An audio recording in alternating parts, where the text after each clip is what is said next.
couple things about this one as you're writing it down. Here we're using the unadding fractions, because if we unadd the fractions, then the first part is a nice substitution. And the second part, we can use algebraic manipulation to make it look like tan inverse. Now, I use substitution on the blue part, right? It made sense to make u 4 plus x squared, then we got our 2x dx. This just becomes natural log, substitution there.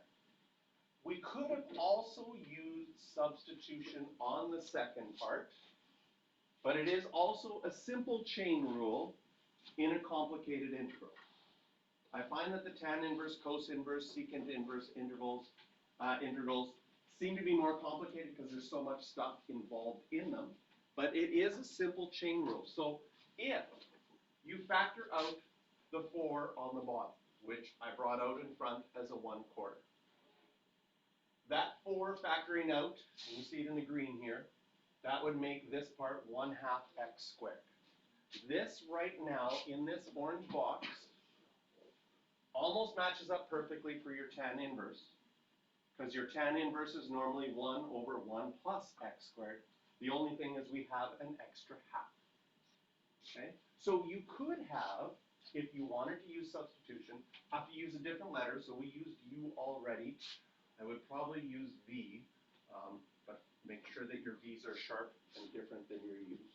I would maybe make v equal to 1/2 x, and then dv would just be 1/2 dx.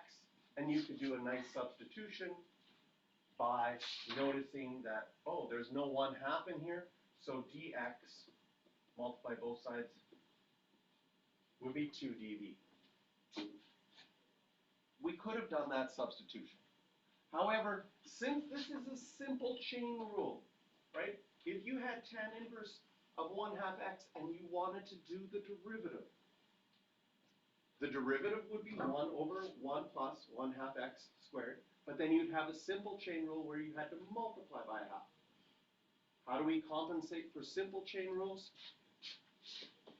We divide by 1/2 instead. So some of you might want to use the substitution, perfectly fine. But this is just the same as the ax plus b integration we did earlier in this unit.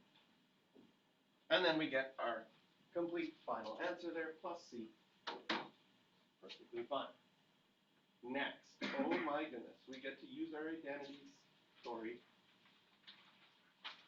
This is exciting. Show that the integral of tan x, okay? This is why it's super important that you have your purple sheet memorized, because your brain, if you don't have it memorized, would probably go, oh, that's probably on my purple sheet. You take out your purple sheet and you look for tan x, and it's not there anywhere. There's like, oh, but there's a secant tan x, but it's not just tan x by itself. There is no integral of tan x right by itself, and yet we can still figure it out. We just have to be creative and use some of our identities. So question is, do you know anything you could change tan x to? Sin x over cos x. Beautiful. All right. Well, why would that help us? We have cos x on the bottom. And the derivative of cos x is sin x. So we could use substitution. We can make our u equal to cos x. Then du would be negative sin x. We'd have to move the negative over. That's no problem.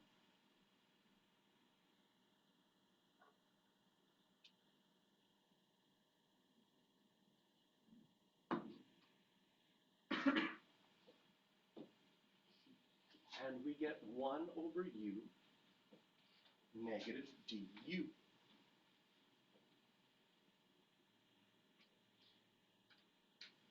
Which is easy to integrate.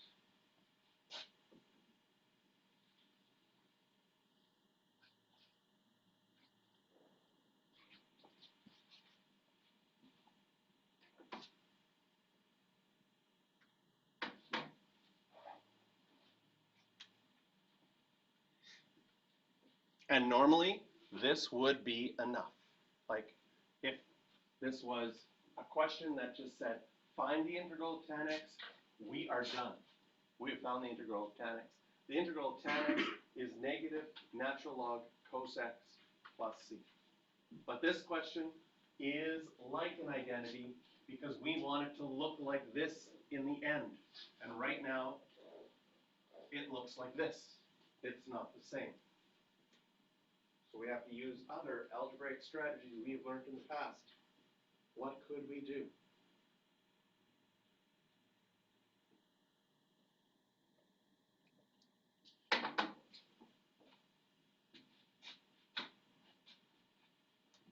Any ideas? Not log laws, because you've got a logarithm. Oh, and technically, technically I think we need absolute values here, right? But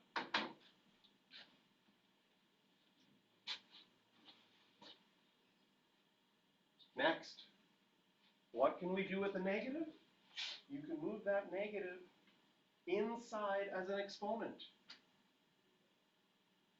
And an exponent of -1 would just move that cos x to the bottom of a fraction. And 1 over cos x is secant x.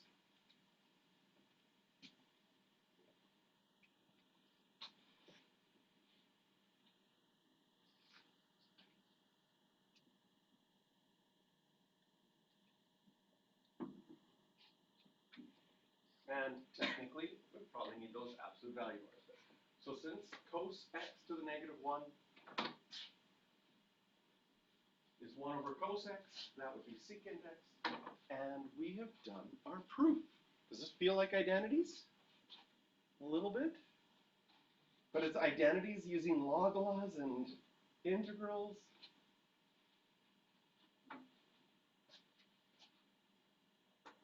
Sorry, I think these are really fun.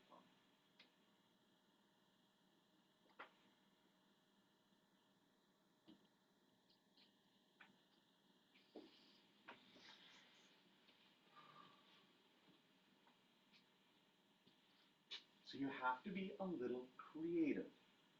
You have to think, what can I change something to? How can I get this to work? Sometimes, if they show you something, they are giving you a hint. So the fact that my answer has natural log in it, I know that my integral should have 1 over something to start with. So to start with here, my integral of secant, and I have my answer has like secant x and tan x in it. Why don't I multiply by 1? You see that secant x plus tan x and secant x plus tan x is equal to 1. And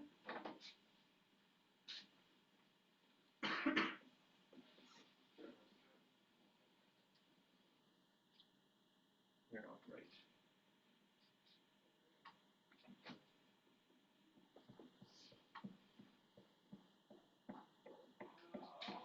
So here's our hint. The answer here becomes our hint. I need that in my denominator. Right? Because if you took this and did the derivative, you would get 1 over this times by, and then the chain rule, we'd have to multiply by the derivative of the bottom. So we can use the answer and do the derivative to give us a hint. And so since I know that the derivative of natural log would be 1 over x, and in this case 1 over secant x tan x, I need that on the bottom, so I put that on the bottom. Well, how do you put something on the bottom? You can't just add something to the bottom, but you are always allowed to multiply by 1. Multiplying by 1 never changes an answer, just changes how that answer looks. This doesn't seem like things are any better, but it looks like we might be able to work with this. So I multiplied it out on the top. I have a secant squared x plus a secant x tan x over secant x plus tan x. And since I want this secant x plus tan x on the bottom anyways for a natural log, I might think, well, let's see what happens if I try making u secant x plus tan x. Does the derivative work out nicely? A little bit too nicely, if you ask me. It works out perfect.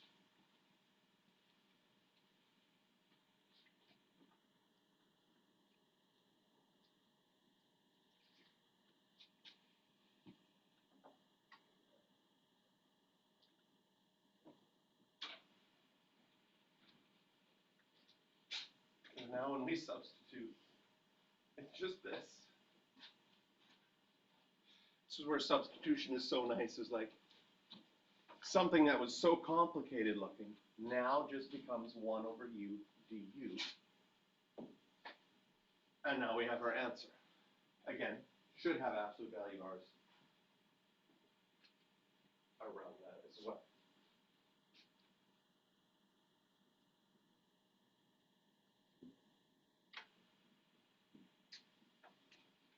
Now the question that should be in your head a little bit is the first person who solved this integral, the first person who integrated secant x, they weren't given the hint that we were given, right? The hint we were given is like, oh, they gave us the answer, by the way. And by having the answer, it gave us the hint that we need a secant x tan x on the bottom. So therefore, we could figure out this integral. So how did the first person ever find this out? My guess is they were probably doing derivatives of natural logarithms and just happened upon, hey, if I do the derivative of this, look how nicely it worked out. Because the interesting thing about integration, interesting, sad, disappointing, is there are some integrals we just can't find. Some that look relatively simple, that no one's able to figure it out nicely other than with technology. Some of them work backwards nicely, some of them don't. And you're just sort of stuck being like, I guess we'll have to go to Riemann sums. That's the best we can do.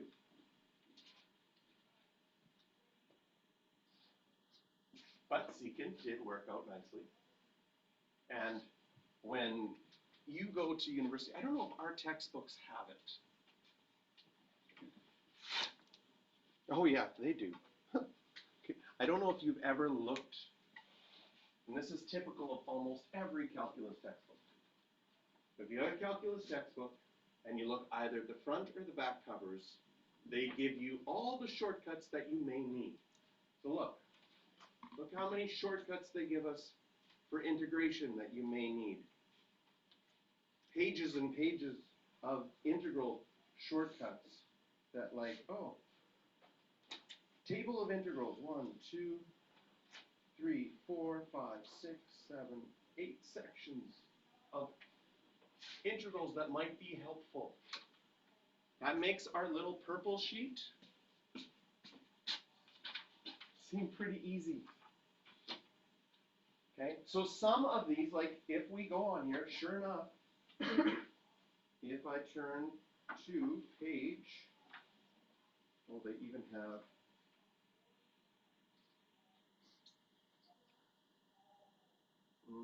no, that's not. They're going to have secant x listed here somewhere. Yeah, there it is. It's considered basic integral number 13 in your textbook. If we count on our sheet, I think we've got only 12 on here or something. So basic integral number 13. is secant x.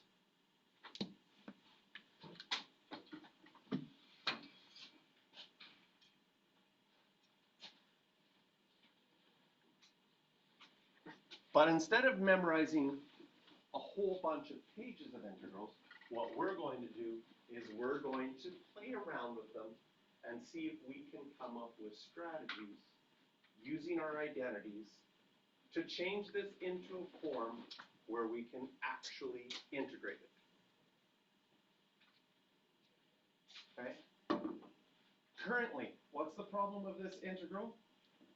It is a double chain rule. Do you see that the 2x is inside of cos? And do you see that the cos is inside of something squared? So we have to think back to our identities from previous years and think of all the places that we have cos squared 2x. Okay? So a couple things. You have cos squared in sine squared plus cos squared equals 1. That may be an option. You also have cos squared in your cos 2 alpha formula, which has 2 cos squared alpha minus 1. If I wanted to get a cos squared by itself, I could add 1 to the other side and divide by 2.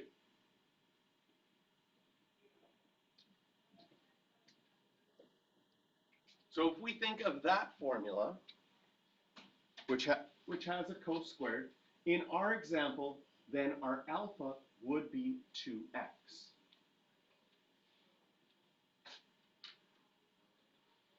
So rearranging that formula around, since our alpha is 2x, we would have cos 4x equals 2 cos squared 2x minus 1. I could add the 1 to the other side and divide by 2 to get the cos squared 2x by itself. And I could unadd my fractions and get the following.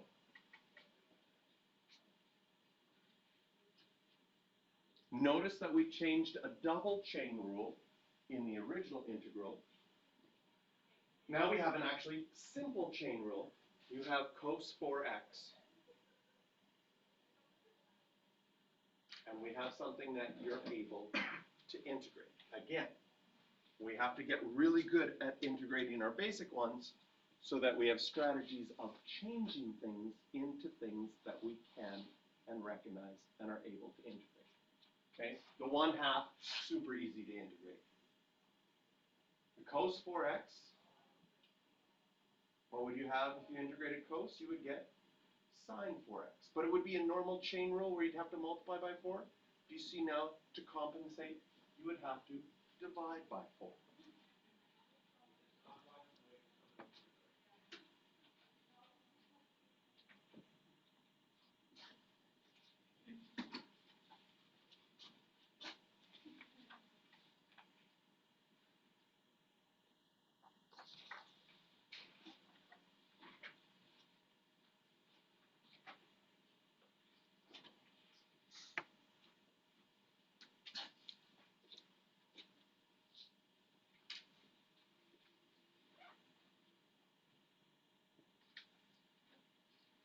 I'm not sure, I was going to say, you want to try some on your own, but I'm not sure you've seen enough just ideas and strategies yet, right? I think maybe what we'll do for this next one, I'm just going to give you some scrap paper. And before we see the answer, I want you to brainstorm, what could I change things? What things could I change? What might be helpful? Think about all my identities. Write some notes about what you could change. Maybe you actually changed some things.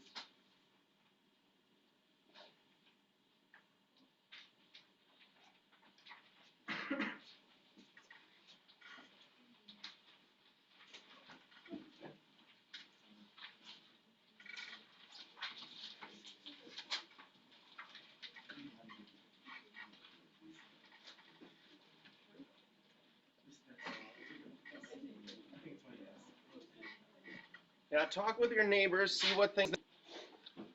So on your scrap paper, this is sort of how I would start problem solving in a question like this. And I'll just put all this scrap paper work in this green box. I might notice the sine 2x. So my head goes, hey, I know a formula, so I'll just write that out. I know that sine 2x is 2 sine x cos x. I don't know if I'm going to need to use that. It might be useful. Okay? I saw 1 plus cos squared, but I'm like, oh, I can't use sine squared plus cos squared equals 1 because that's 1 plus, and that doesn't fit with that formula. So I was like, okay, so my brain went there. I saw a square root on the bottom. My brain went to my inverse ones. Is there anyone that has adding inside of a square root on the bottom? No, tan inverse has 1 plus x squared, but no square root. Sine inverse has 1 minus x squared, but this is plus, right? But my brain went there as a check, right? Next, I'm like, do I have any functions inside any functions? Because if we have functions inside of functions, we might have substitution. So I noticed, well, I do have a 1 plus cos squared inside of a function. So I'm just going to be like, well, I'm going to let u equal that for that reason, because if you make u equal something, it's usually a function inside of another function. I don't know if this is helpful, but I just try it to see what I get. So I say, if I made u this, then du dx would equal, well, this is the chain rule. The 2 would come out in front. Keep the inside the same. Subtract 1 from the exponent, which would be 1, times by the derivative of the inside function. The derivative of cos is negative sine. And this is where, after going all through all that thinking, I get a little bit excited because I notice a connection. There's a connection between the top and the bottom. In fact, I could get, if I move the negative to this side, I would have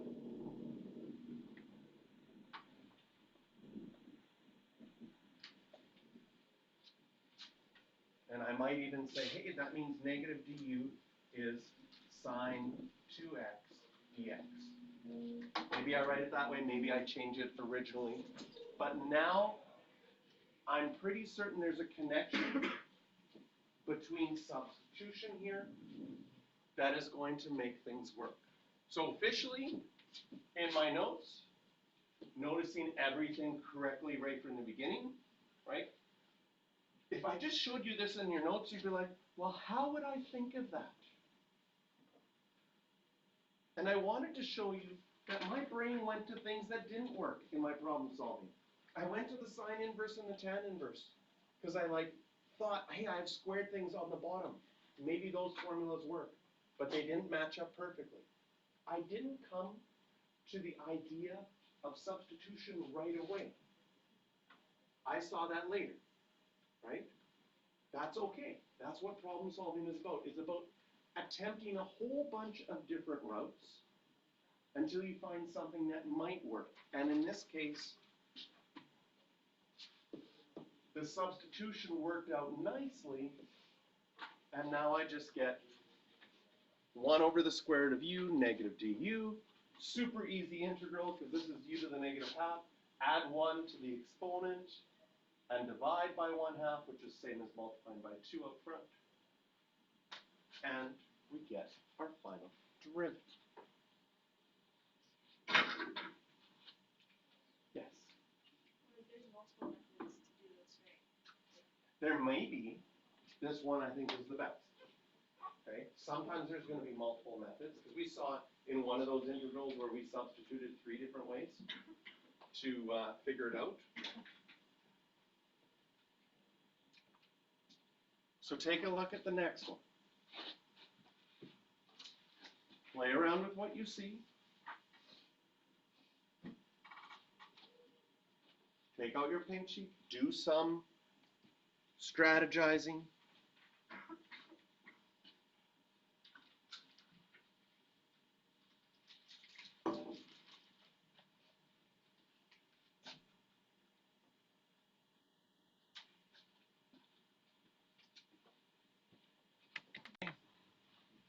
So here's my thinking box. Some of the stuff I saw,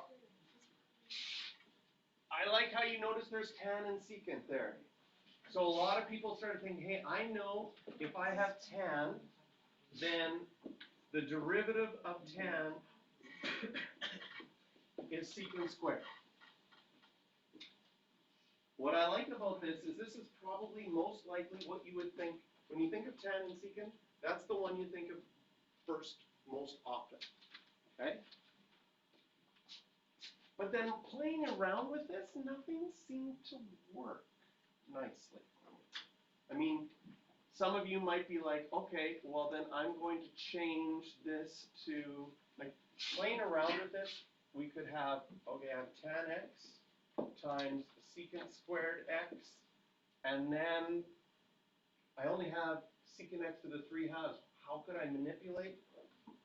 Maybe I put a secant x on the bottom. But I need it to be in a square root or to a half in order to make it 3 halves. So I try that. Okay? You get an idea, you work with that and see, okay, now, then if I make u tan x, then du would be secant squared x dx. What's the problem? The problem is I still have another secant x on the bottom that doesn't go away in my substitution. So, you have an idea. You work with it. And it doesn't go anywhere. So then you get stuck. Okay? Sometimes you might find out that I'm stuck on this idea. This might still be the right idea to do, but I'm currently stuck. So if I'm currently stuck in problem solving, I go back to the beginning and see, is there anything else I have with secant and tan that could work? And then you're like, oh yeah, I remember that if I have secant as my function, then my derivative was secant x tan x, right? The derivative of secant is secant x tan x. So maybe this would work. Okay? Well, how would I rearrange things in my equation to have, if I wanted a secant x tan x, what would I need out in front? I would need a secant x to the 1/2. And this time I would make my u secant x, and my du would be secant x tan x dx. So I tried a secondary one. And in my secondary one, I look at it and I say, hey, if I do that, do you see this would go away with the du, and this would be my u, and I have no more trig functions left over. Whereas in my first problem solving, I had a problem that I still have a secant x left when I tried to do the substitution. So sometimes in problem solving, this is what happens. We come up with an idea, we try the idea. This is brilliant. It involves secant and tan. It's a great idea to start with. Now we had to manipulate with that, and we had to see with our substitution if things cleaned up. And they didn't. That doesn't mean that that first method was necessarily wrong, but I'm stuck with it for a while. As a mathematician, when you get stuck with it, you go back to the drawing board and see if there's a better way. And for me, in problem-solving questions that I've done in the past, sometimes I go back to the drawing board and I can't see a better way. So then I go back to the method I was stuck on and try to work on it a little bit longer. And then I get stuck again. I'm like, no, there must be a better way. I go back to the beginning and try again from the beginning. And you go back and forth this way until hopefully your brain thinks of something brilliant. I forgot that secant x derivative was secant x tan x. Maybe that one works. And it does. Now, when we look at the solution, oh, what a great, amazing, Mr. JR just came up brilliantly with the right idea right away. It seems so easy if someone else can just tell you the brilliant idea to start with. But seeing the brilliant idea to start with is hard. It involves problem solving. And we rearrange this. I mean, we've already in our problem solving and the scrap work sort of figured things out. Now it's just I can go to my actual solution, write things out neatly, and solve it.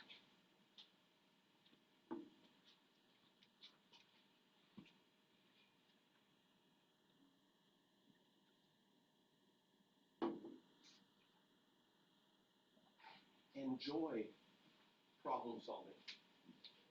This is where some of the best feelings in mathematics can happen. But you have to be in the right frame of mind to have that feeling happen. If you're in the frame of mind of, I just want to get my assignment done as quick as possible, you're going to hate problem solving because they take longer, right? Normally, most of us hate problem solving. But if we actually go through the process of problem solving and we get to this point like, oh, it's going to work, that is such a good feeling. When you get it to work, you actually want to go to everybody else in your class, hey, try this one. I figured it out. And you actually want your friend to struggle with it for a while. You know, you get really, if you figured out one and you give it to your friend and they like get it right away, you're actually mad at them. You're like, you were supposed to struggle like I struggled on this question for a long time. That's not fair that you got it right away, right? But when you do figure it out on your own, that feeling, enjoy that feeling, because that is one of the best feelings in mathematics. Okay, problem solved. What are you going to try? Coast to the 5.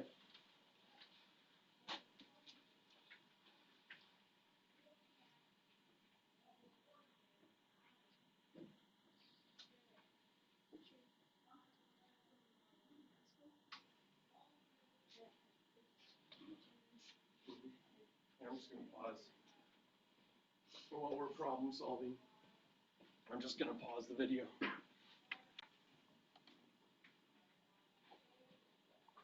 Here we got to the same place. And now if I just showed you the notes and you were writing it down, you'd be like, this makes sense because it's equal to coast to the 5. But why would I break it up like that?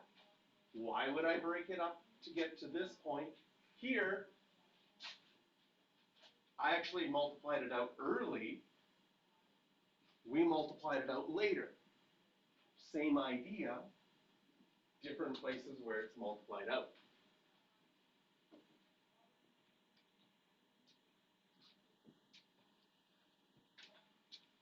And the integral becomes easy, and the answer is crazy.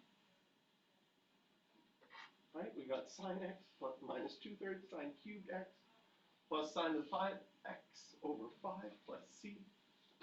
And if you want to check if it's right, you just have to take that derivative and simplify. And it's not easy to simplify that either. But it does work out perfectly to be close to the 5.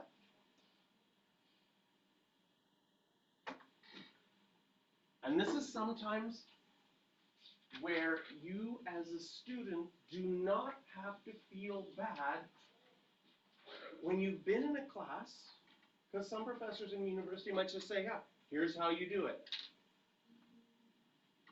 And they don't give you any of that background of, look at the struggle. Look at the struggle we had to come up with an idea. In that struggle, you learn the math, right? As opposed to, oh, here is a technique for close to the 5. You always do this, this, this, and if you memorize these 8 things, you will get it right. Now, sometimes there's validity in having to memorize something to get something right because you don't have the time to fully understand it. But that memorization won't help you the next year because you will forget it. The problem-solving skills, this is what, right? No matter what you're going, if you're going to become an actuary, if you're going to become a nurse, if you're going to become an engineer, this is the stuff that businesses want, your ability to problem solve. They don't want you to be able to be like, by the way, I'm really good at using AI. You ask me some questions, I can type it in and hope the AI gives me the right answer. They're looking for that problem-solving skill.